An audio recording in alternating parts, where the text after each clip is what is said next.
we're here. You caught me. Sorry.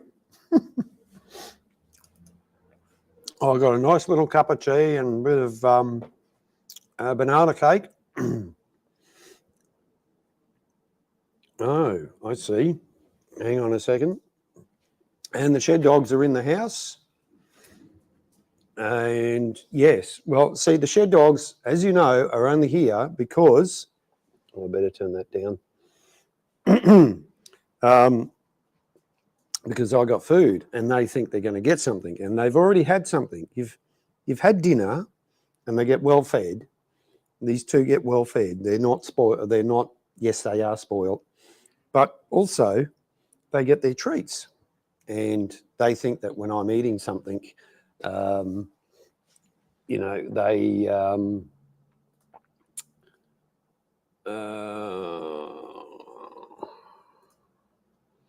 righto.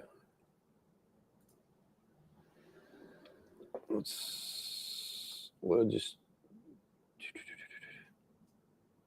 righto. Yeah. So anyway, sorry about that.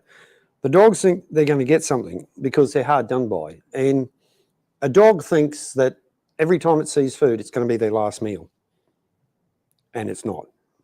So anyway, we'll give the dogs a little treat each, and then we'll get on their way. Yeah, thanks, guys. I hope you can hear me all right. Sorry about that.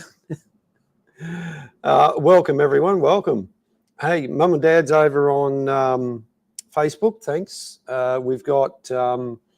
we'll shout out to the people in the house. We've got Cody, he was in first. Funk and Hungry. I think G, the Hyper Sapien, the guy with many avatars. Peter's in here. Simon's in here. Emma's in here. Who else we got? We got a few other people hiding around. Whoever else. If I've missed you, doesn't mean I don't like you or love you. I just missed you. And we got Peter. So what's happening in the shed? Right. Well, first of all, the Steam Fair. Let's give the Steam Fair a plug. And that's coming up at the end of this month. And I'll give you a bit of a sneak preview as to one of the engines that is going to be there, one I spent a bit of time on last weekend. And, oh, excuse me, for an event we attended on behalf of the club. And I've got to say a big thank you to my friend Ian, who let us borrow his steamroller. Certainly a great community that I'm involved with in terms of people who privately own engines and also using the club engines. So this is going to be a big event because it's a lead up to another event in August, which I'll start talking about after this one, which is going to be even bigger than the one on the weekend, at the end of the month, sorry. Hopefully I can do some live streaming from this event at the end of the month. Should be able to work out. Got plenty of coverage. I'll just nut a few things out on the phone. You know, so yeah, hopefully look out for maybe a couple of live streams during the day, and we'll show you what's going on. Moving right along to what we've actually been doing in the shed. Well, we've actually been working on, like I said, there's a good view of Shed Dog 2, just looking around. Shed Dog 1 is at my knee and putting her chin on my leg to say, Dad, I know you've got this. This is what I want. I'm going to take the last bit of food out of your mouth. Well, guess what? You're not. I'm cool, aren't I? Huh? I'm cool. Yeah. And I'll take a swig of my tea.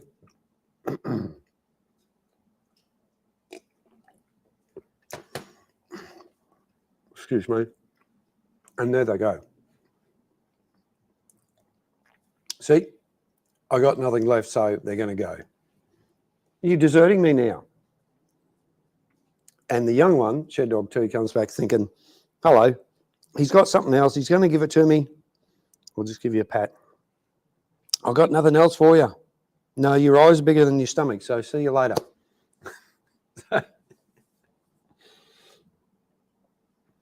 So here we go.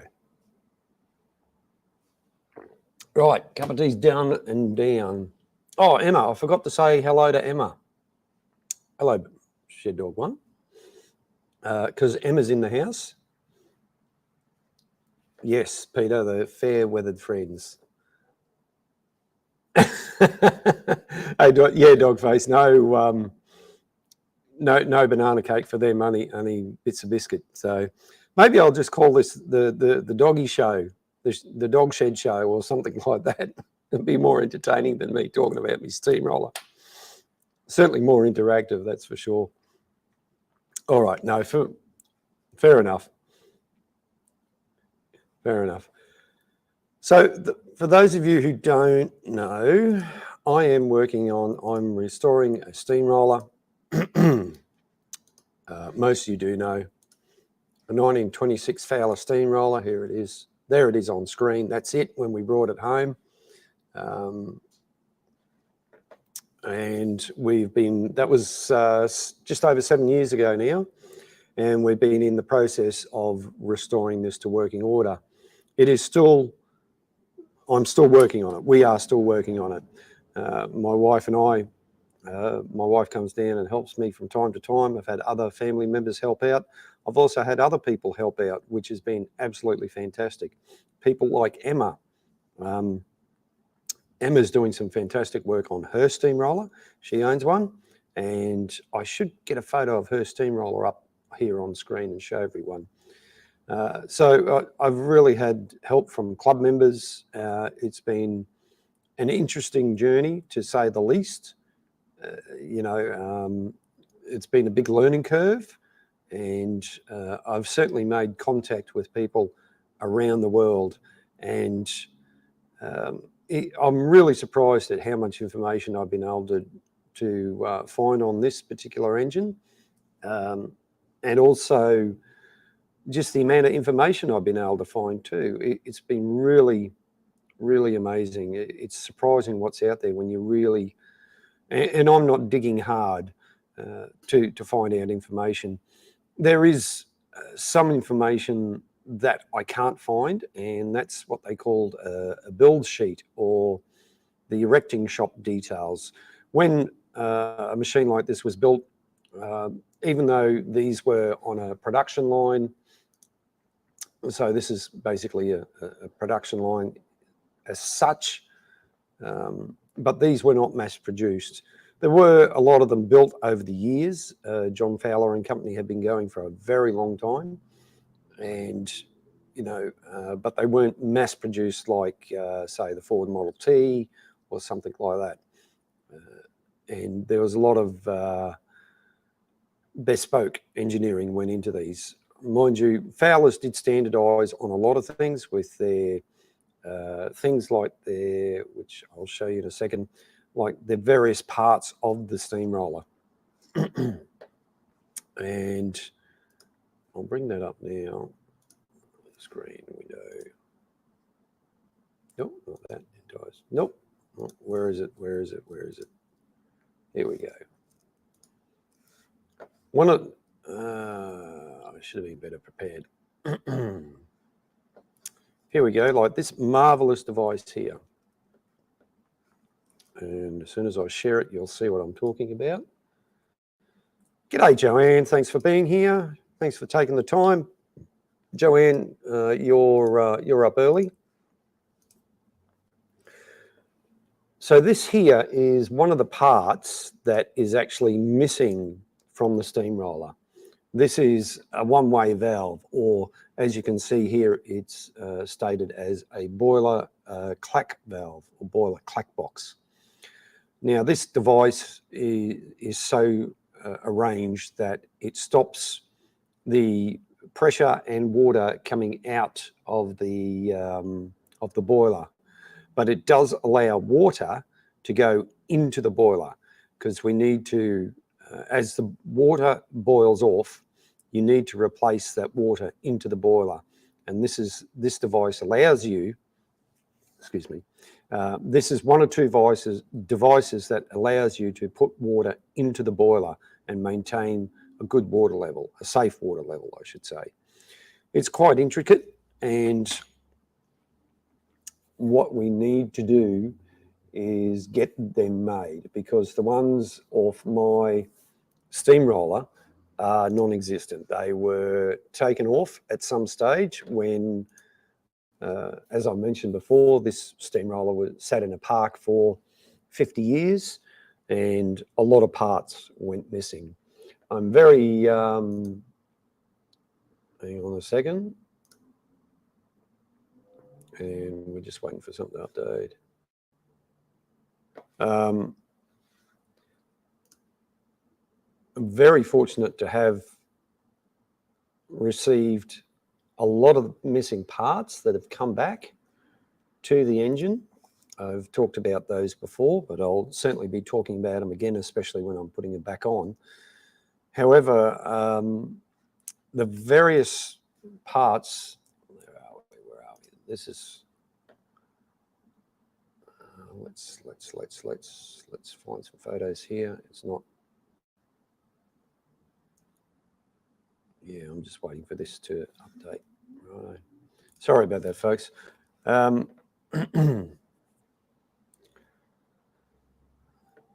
So these here, this particular part here will have to be remanufactured. Now, we are fortunate enough to have a drawing which will be able to, Emma's offered to take this on as a project. Not that she hasn't got enough projects on a plate.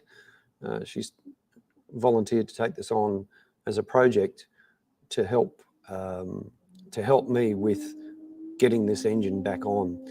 So what will have to be done is a drawing will have to be done, and I'll show an example of a drawing very shortly to some of the work that Emma has done.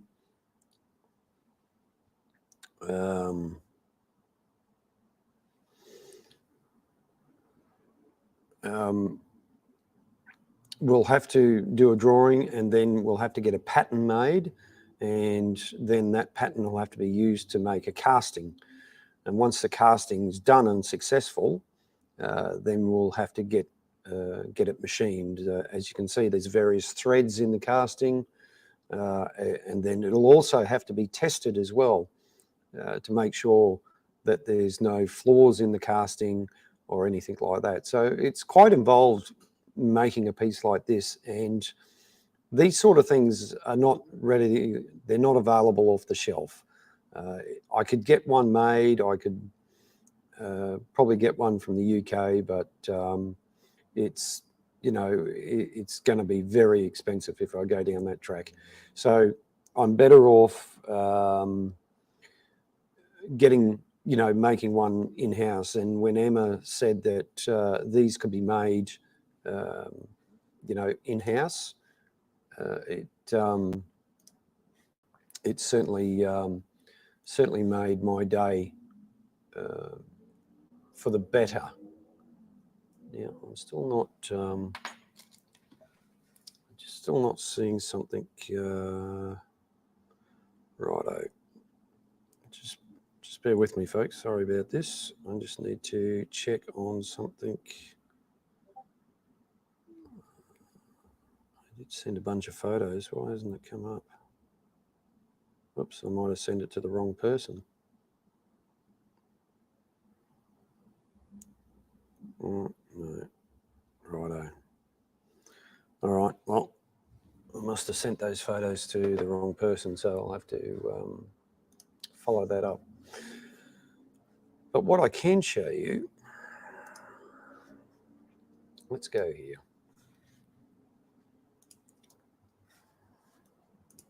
Oops. So that was the thumbnail I was going to use tonight, but wasn't quite happy with that. So I decided to go with something else, the one you saw. The thumbnails are quite easy to design yourself. There's various tools out there that you can use. Okay, I'm going crazy here because I thought I had something, but I don't. So we're going to stop sharing, and we'll focus on what's going on. Righto. So Now, the other thing I'm going to do with the steamroller is, yeah, Joanne, I thought I was sending them to Emma, and they're not showing up as I've sent them to Emma. I don't know who I've sent them to. Whoever I've sent them to, I got to apologise, because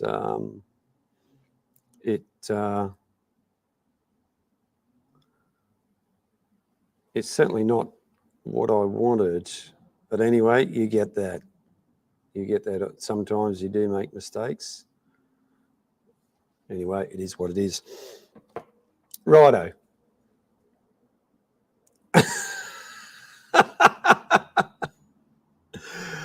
Oh, Funkin' Hungry, you crack me up. You really do.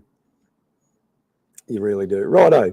So this little magical device here is a handhold door. Yes, handhold door.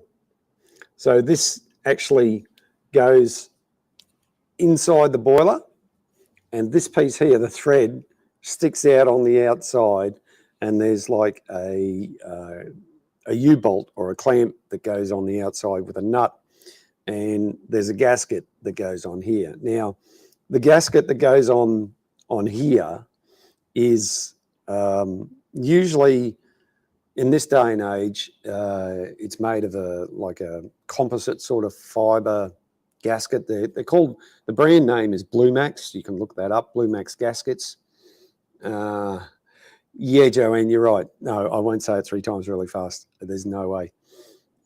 Because of the shape it is, it's not just oval, but as you can see, it's a couple of different shapes all in one.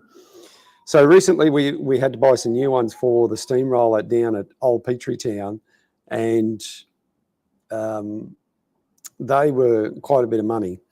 So what I'm going to do with mine, this is just an experiment, is I'm going to make my gaskets, and thanks to the North Pine Trades Guild, they've made me some, and these are out of copper. So those of you that don't know, copper has some excellent properties. It's really good at conducting heat, power, electricity, all that sort of stuff, but it also makes for a good seal as well. Now, I'm using a copper gasket. I'm working on a steam locomotive at a railway museum, and the steam dome, the bit that sticks out the top of the boiler, has a copper gasket or a copper seal in it, and it works fantastic. It's even on the original drawings.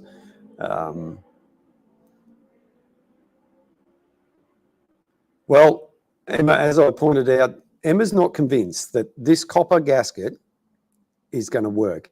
So what you're seeing here is in its rough form. I've given it a bit of a clean up, but when you cast anything, it always has a fairly rough finish on it, sharp edges, and you've got to take those off. So I'll take these off and clean these up. Yes, you're exactly right, Peter. I do have to anneal these, and now annealing is a process with copper where you heat this up to a dull red, and you can just let it cool naturally, or a lot of people quench them in water. But what they will do,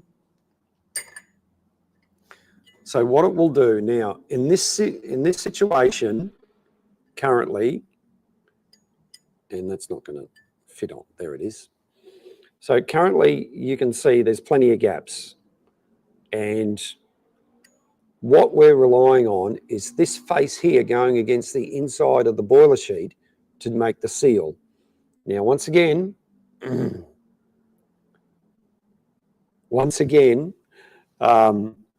I need to do some work on this to make it, polish it up and make it fit properly.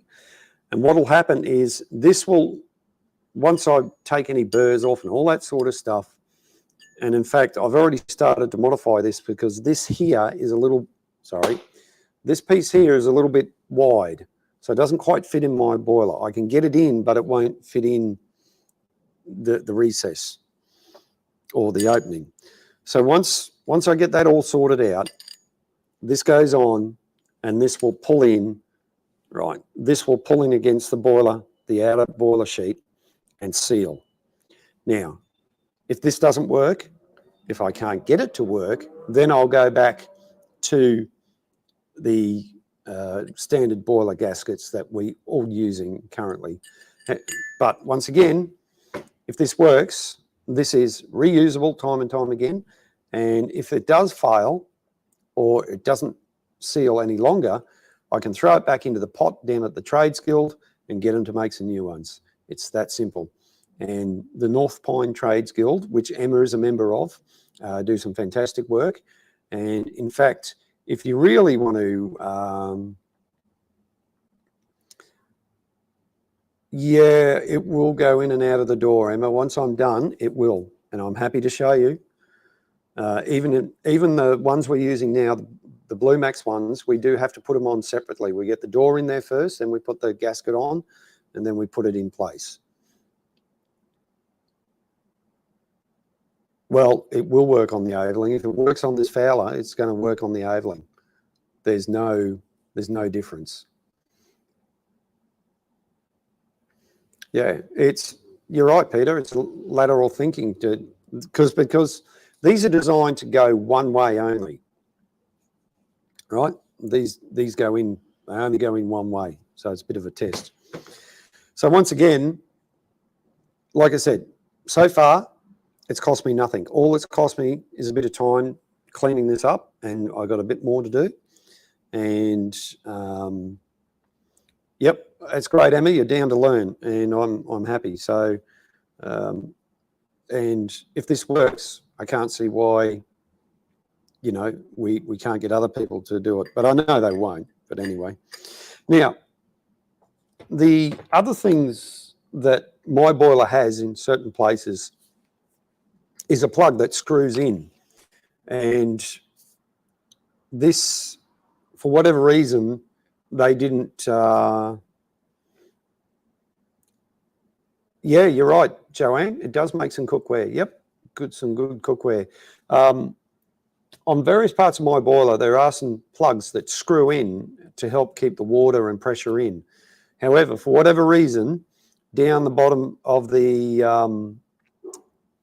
hey, hang on, of the boiler doors, these handhold, they went for these. They didn't go for screwed plugs, which they probably should have done. Probably the only, and even when you got these in, obviously there's a lip down the bottom. Yep, Peter, you're absolutely right. Photos and video, whether it works or fail, either way, like I said, so far it's cost me nothing, and just a bit of time and a bit more work and play. And hang on a second, I've got to go get this dog. I tell you what I will do. While I go get this dog, I'm going to share a video. This is from the weekend, and this shows me, hang on, come here. Hey, come on. Now, who let the dogs out? Wasn't me.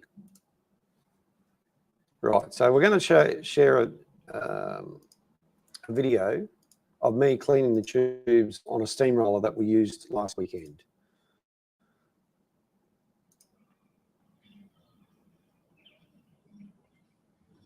Oh, you get to see my best side too.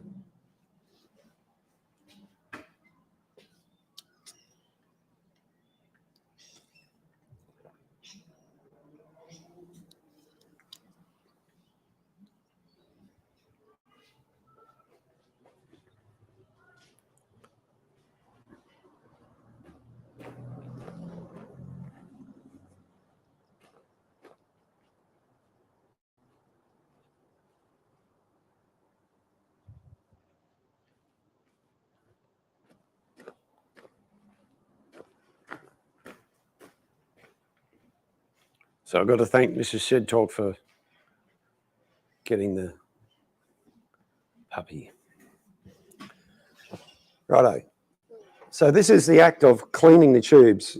I've got a wire brush on a long rod. There's about 16 tubes in this particular steamroller. And steamrollers are a little bit more difficult to clean because of you've got that front roll right in the way.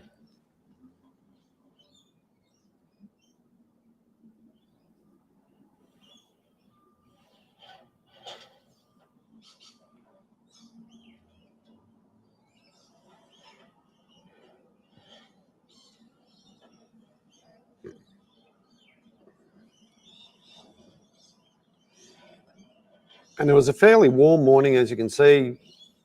Long pants, shirt, and your gloves. Yeah, Cody. Oh, hello, Kerry.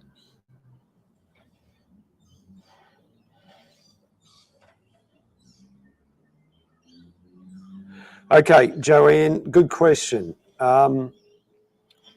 Generally, after each day, you give them a run through. Some people don't. We're fortunate enough to run some hardwood timber. Oh, sorry. Hang on.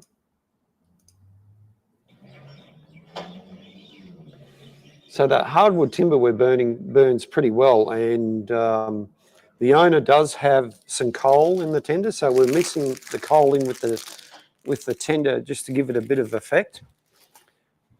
Usually, it depends how long you're working, how hard you're working, what sort of fuel you're using in terms of coal and that sort of stuff.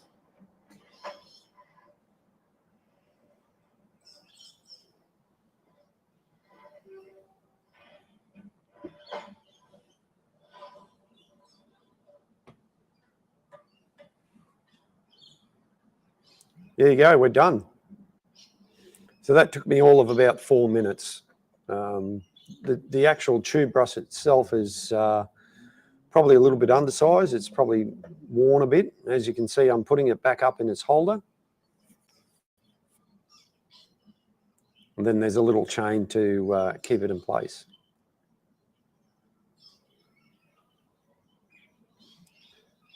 G'day, Tom. Thanks for tuning in. Good to see you, mate. Oh, there we go. Righto. So there you go. That's cleaning the tubes on a steamroller, and that's the engine there. And just wait for that to come up. That's the steamroller there, ex-Brisbane City Council Department of Works, number 16. And it's an Aveling and Porter steamroller, which was built in the United Kingdom. It's engine number 11417 of 1926, which is the same year as the steamroller I'm working on here at home, 1926. So these were all built around the same time. You know, these things built a lot of the roads and things like that.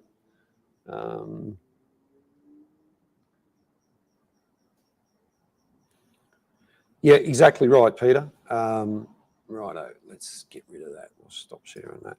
I'll get me back on. There we go. Yeah, and that I got to thank my work because they, you just got to see my head scratching. They transported it for me, and in fact, let's throw that on. In fact, the vehicle we're using is the same tilt tray that I brought mine home on all those years ago. Just to the right of the photo, you can see our float driver. He's a really good bloke. He knows what he's doing. Smart man with moving loads. So the roller, this particular roller with water in it, weighs 10 tonne. And this is pretty well on the limit of this particular truck. It's has a maximum carrying capacity of 10.5 tonne. So we got it there safe and sound, and it's now down at the club at Old Petrie Town for our event coming up at the end of this month. So this truck is been with the company almost as long as I have, and you know, it's been a great truck. it's had a few problems from time to time, as vehicles do when they get used like this. Yeah, no, you're right, Peter. Shameless plug. Well, the company, I got to send some info to the company, thanking them for doing it for us. So, you know, it's I've been very fortunate, and work has helped me out. I've had various bits of equipment here at home over the years to do various jobs, lift the boiler, all that sort of thing, you know, and also move the roller around, various other things. So as much as I whinge and gripe sometimes about my company and things that may happen or something like that, at the end of the day, I really am fortunate to have the support of my company that I do. You know, I just couldn't ask for anything better, that's for sure. Now, getting back on to, we'll move over to the lathe. I have been doing a little work on the lathe to do with the steamroller. And you can see the lathe there in the corner and the milling machine. I haven't, since fixing up the vise on the milling machine, that's the one over on the right there, I haven't taken it off and set up anything else and put the vise back on. But I made some modifications to the vise that are going to help me with repeatability when I take it off and put it back on. So I shouldn't have any problems getting back and setting up real quick on the milling machine. Lee from First Floor Audio. G'day, mate. Thank you very much for being here and taking your time. I hope you're well. You're hoping you're having a lovely day over there in the UK. Appreciate you being here, mate. I hope your little troubles from the other day are behind you and you're moving on with things.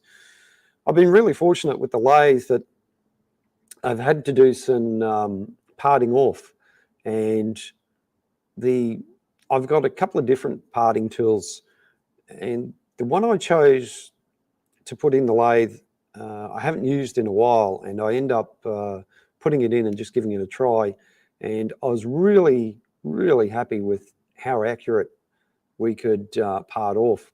Obviously, you can see here there's a little tip on both sides, just there. That just meant that I had the tool a little bit under center, but I brought it back up. And when I parted it off, you know, I was really surprised how parallel this was. And to give you an idea, so I didn't think I'd ever get this. There you go. That parting tool parted that piece off at 0.9 of a millimeter, which I was really, really impressed with. And I didn't, so that's about 350 thousandths of an inch of that. Hang on, there you go. Those of you who work in thousandths of an inch. Oops, there we go. So that, that parting blade, I'm definitely going to sort of keep handy, and I'll probably take the other ones out and use it for something else. In fact, I'll show you the different types. I've got them right here. Now, you may sense I'm getting a little bit excited. Well, a lot of people do talk about parting things off on a lathe, and it can be a little bit precarious. I have, yeah, Pete, that's it's a little bit rough when you look at it close, but that's parallel. There's no variation in it. So this is a parting blade here. This is a high-speed steel one. It's a fairly thin one. This would be ideal. I've used it for a lot of things, brass and things like that. When it comes to steel, it just doesn't seem to like steel. But this is ideal for plastic, brass, and aluminium. And it's got a couple of little cap screws on there that you can adjust out and go further out. Or if you just want to make some you know, if you're making a part that requires some ridges or some slots or something like that, you can go in and machine. Here's an example. Hang on. Here's my example. Here's the parting tool, and let's, hang on. I'm doing this all wrong. There we go. There we go. So this is in the lathe, and then you come in and you go in like this. Oops. So that's usually how it goes, and you can part off, or you can make grooves in your workpiece, like so, if need be. Great tool. But the one that did the magic is this one here. Now it's, oh, got the shakes there. It's got a little holder, and this here, it's a number on it. And let's get a bit closer here. And that's the magic. That's the bit that's doing all the work. This is a formed carbide insert or a tip tool for a lathe, and this just plowed into it. Absolutely fantastic. I was parting off a piece of 27 mil diameter steel that's 1020 bar, and I was doing it 460 RPM with coolant, of course, and it just ate through it like butter. I was really, really impressed. So probably what and this, you'll find that these will go through pretty much anything. So like if I had a bit of bronze, like I got here, I could put a bit of bronze in and, you know, part off the bit of bronze or do whatever. Ideally, this probably wouldn't work well with the plastic. Plastic's a funny material. That's why a sharp tool like this, the high-speed steel, oops, like this one here, would be ideal for the plastic. So sometimes you have a win on your machining, and I've had a few problems with this machine in terms of some of the bigger stuff I couldn't actually turn because I just wasn't getting the finish I needed. But you know, sometimes you have a win. All right, moving on. Done that right. Here's what I was going to show, actually, and we've showed that before. And here's the other bit. So we might, no, we won't show that. Right, but I will show this. Share my screen again. Sometimes I get things right, sometimes we don't. There we go. That's a builder's plate on my friend's engine. There we go. By Royal Letters Patent, number 11417, Aveling & Porter Limited, Rochester, Kent, England. Now, our friends in the UK who are watching would know where this is, and I don't think they're still, I think the facade of the building is still there, but the actual works is not. A lot of these places have gone by the wayside or been passed into corporations and so on and so forth. But it's definitely worthwhile having a look. And of course, on the front, they had the dancing horse, and Invictus was their logo. And you can see that Clark and Fawcett Limited were the sole agents in Brisbane. Now, my steamroller was brought in by Queensland Machinery Company. So, you know, it was almost a fight as to who would supply engines, but it was one of those things, I suppose, back in the day. It's not what you know, it's who you know, and you went to those people to say, I need a steamroller or something like that. Can you please get me one? And of course, they'd ask you how much money you wanted and so on, or how much you wanted to spend, all that sort of thing. And to this day, there's still 2 steamrollers in parks here in Brisbane. One of this style, by this manufacturer, Aveling & Porter, and another one by Marshall & Sons of Gainsborough. So we're still very fortunate to have a bit of history still around in some of the parks here in Brisbane. And and I think I've got pretty sure this is just a video of it.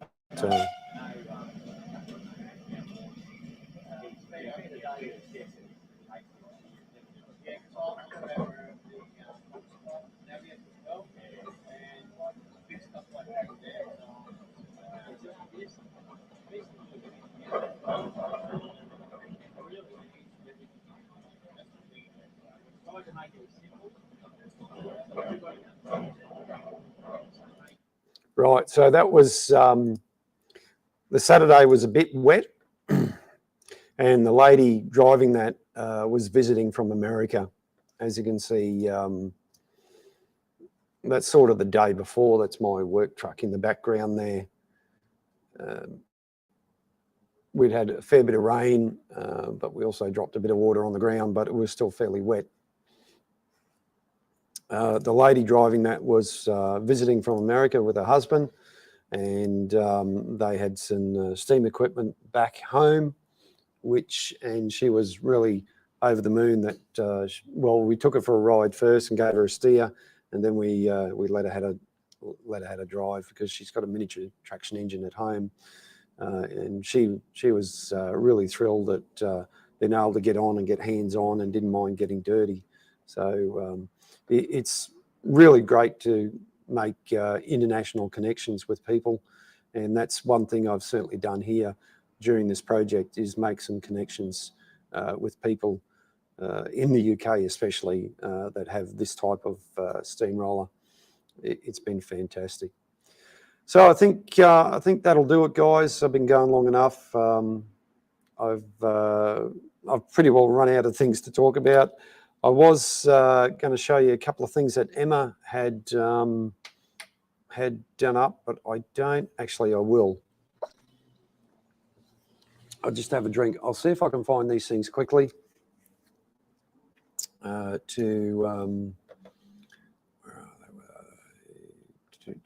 they? Emma's been working very hard. She borrowed a couple of parts of this steamroller, and she's done them up in her CAD program so that, and shared them on a couple of Facebook groups so that anyone can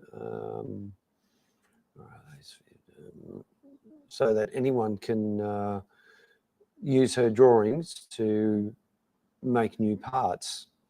And she's done a fantastic job. It looks really great. Have I put them in there? No. Just bear with me while I find it. I'll probably put them in here, thinking that these.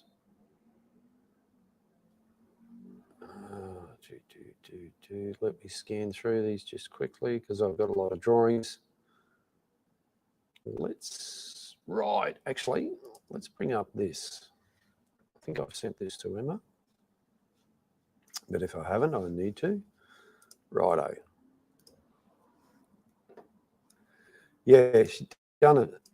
She has done an absolute fantastic job. Right. All right, it's a bit, hopefully it's not too, and it's probably not coming up.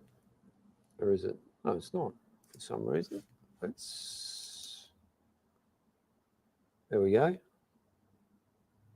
Now, it may just take a few seconds to come through on your end. Or maybe not.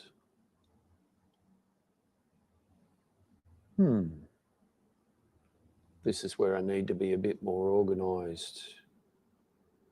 Why isn't that coming up? Right, that doesn't want to play the game. How about we stop sharing and try sharing again? One more time. Maybe if I do that. Right, there we go. That's better. Yep, there we go. Righto. So what you're looking at here on screen is a technical drawing, so to speak, of the clack box and bend. So this is the part that's missing off the roller. My steamroller has two of these.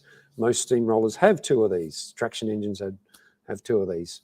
Like I said, they're a fancy one-way valve to stop the steam and the water coming back out of the boiler, but still being able to put water into the boiler to maintain your water level. Now, as you can see, or hopefully you can make out, it's quite intricate. There's a lot of parts, and there's a lot of stuff crammed together. And Emma, if you haven't got this from me, can you please let me know so I can send it through to you? I think I have sent it. With any of these drawings, you need to do a bit of study and go look at photos of the same device or a very similar one that are on these traction engines and rollers. However, all the information required is on these things. There's a little legend down here, tells you what it's made out of, whether it's bronze or gunmetal or mild steel or something like that. Generally speaking, the body, they're all bronze. So what's gunmetal? The valves. Right. Emma, you're right. The valves themselves, which are, let me zoom in. So we've zoomed in a bit. It may look a little bit blurry. And we're looking at, on screen here, you'll see the letter E, and they're the valves. They're the ones that are supposed to be made out of gunmetal. No, I don't know. That's the wrong drawing. Oh, okay. All right. Well, we'll have to look into that. Thanks, Emma, for pointing that out. So why? All right. Next question, Emma. Why isn't this the right drawing? Because I think it is for my engine. But Emma might know something I don't. See, as you can see, it's the half-inch clack box and bend for Class T3 rollers of 1930. So, yeah, Kerry, some of this detail is really good, and others are really, really. I don't think I've got a.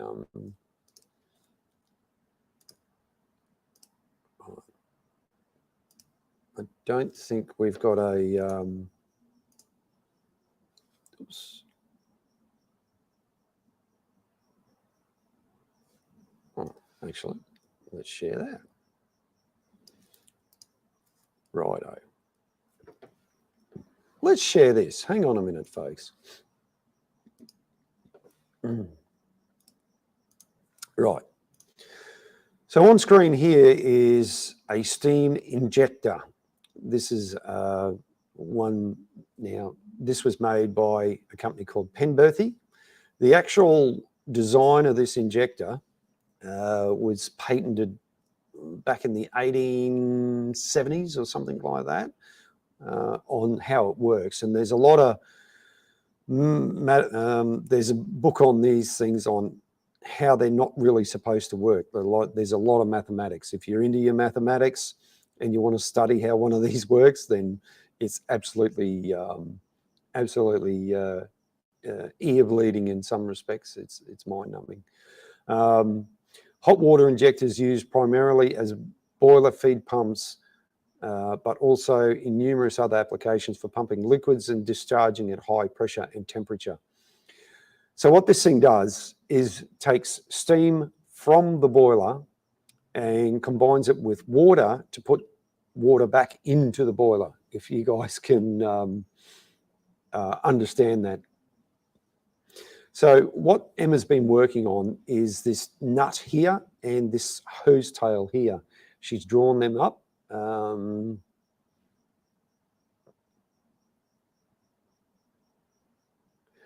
Yeah, absolutely right. So the only moving part in this particular item, there's no moving parts except for this one little valve that opens up and the water comes out the overflow, which I'll go down to here.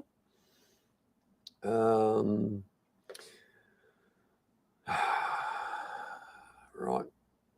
Righto. So the injector may be defined as boiler feeding pump, utilising the velocity and condensation of a jet of steam from the boiler to lift and force into the same boiler a jet of water many times the weight of the original jet stream.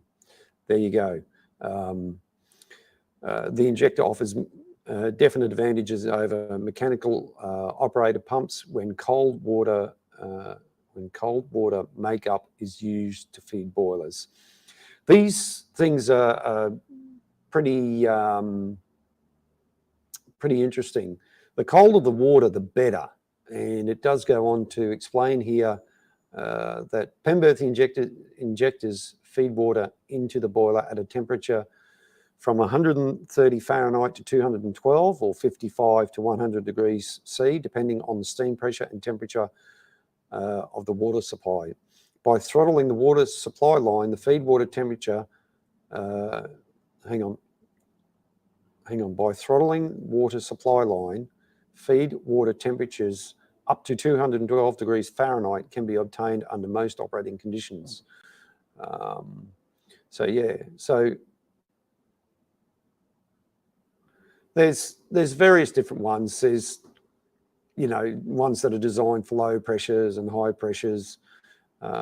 Shows you a chart on how to set it up, where to set it up, that sort of thing. It's quite well detailed. Like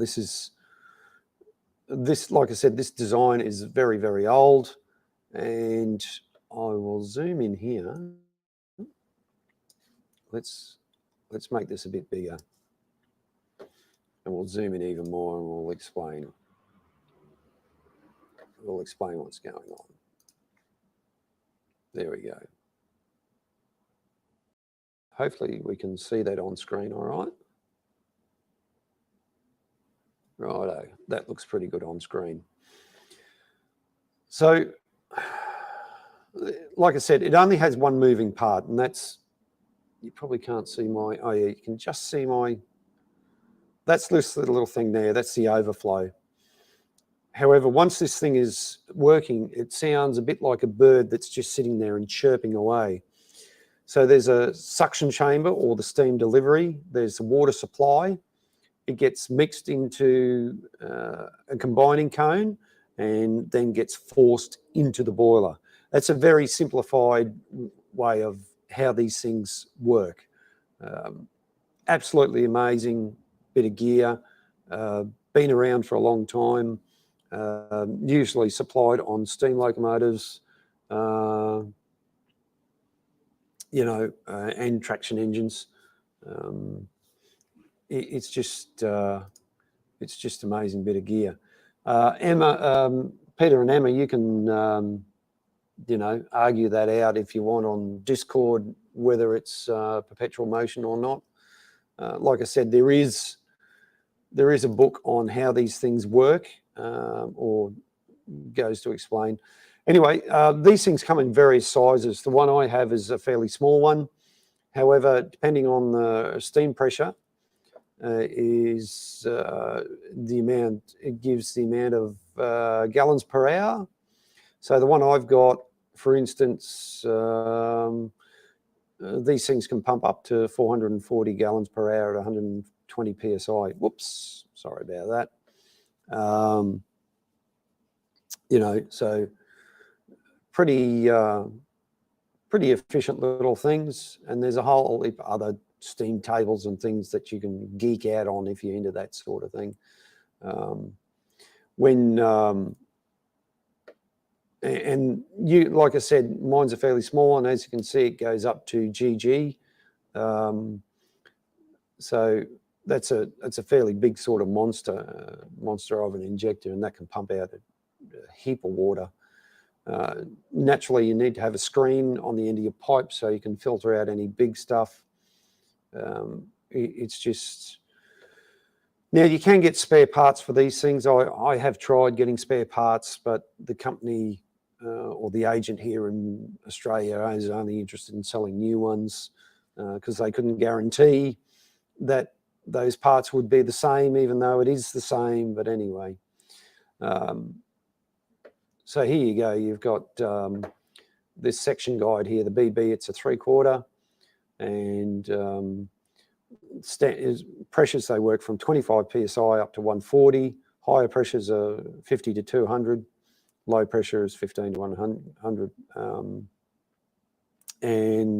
Connection style on these ones, the new ones, is MPT, National Pipe Thread, or National Pipe Taper. That's an American thing. The old ones were made in the UK, so they would have been BSP, or British Standard Pipe. So, yeah, there's a bit of useless information for you that you're probably not going to use ever again. That same sort of stuff you used in school. So there we go. That's the injector side. That's what's been happening. But don't forget, the end of this month, we've got the Steam Fair coming up at Old Petrie Town. Go and have a look at the Facebook page. You'll see things start happening there, and it's the Old Petrie Town Steam Fair. You'll probably see some stuff on my personal Facebook page. So yeah, if you can, come down, have a look. If you can't, maybe look at the photos I put up and other people put up of the day. It's going to be a fairly big day. It's usually a big day. We're hoping that the weather's going to be good and the ground dries out real soon, because the ground is still sopping wet. It's still wet.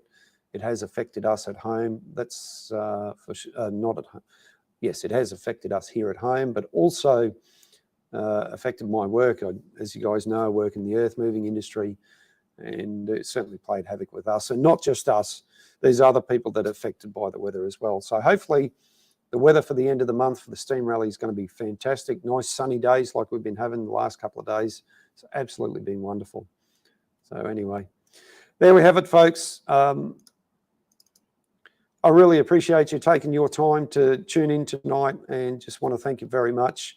I hope you have a good week. Say hello to everyone, and say hello to your mum and your dad and whoever else, your friends, and we'll catch you on the next one. So yeah, thanks for tuning in. Bye for now.